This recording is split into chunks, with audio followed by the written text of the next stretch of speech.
Every time geopolitical tension rises, the same questions start circulating. Should I sell my property? Should I wait before buying? Is Dubai real estate at risk? Let's step back from the headlines and look at how market actually works.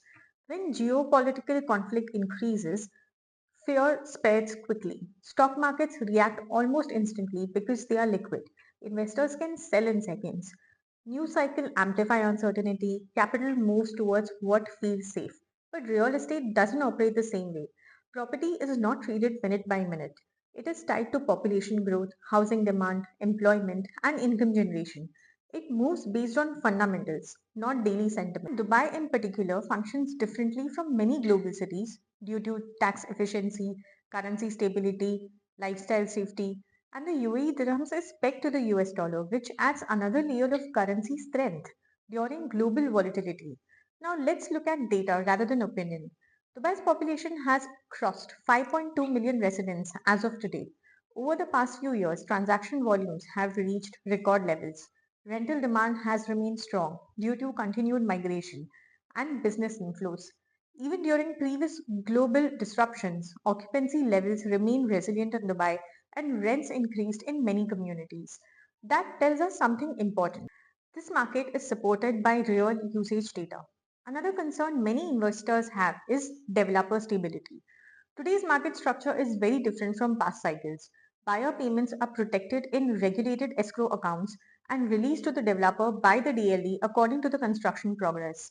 Developers operate under stricter oversight and approval frameworks than before.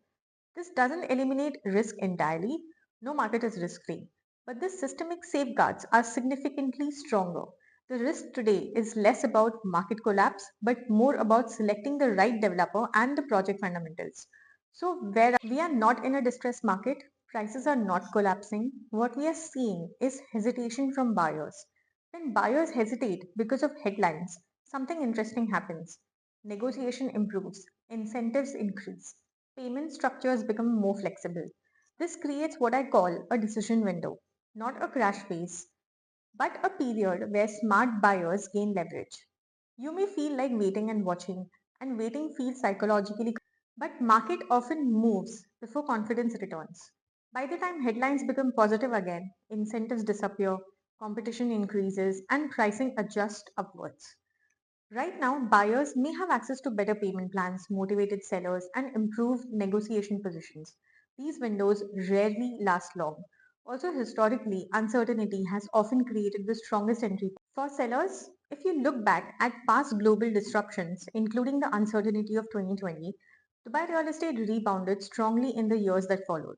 Many investors who exited during fear struggled to re enter later at higher prices. So, do not panic sell.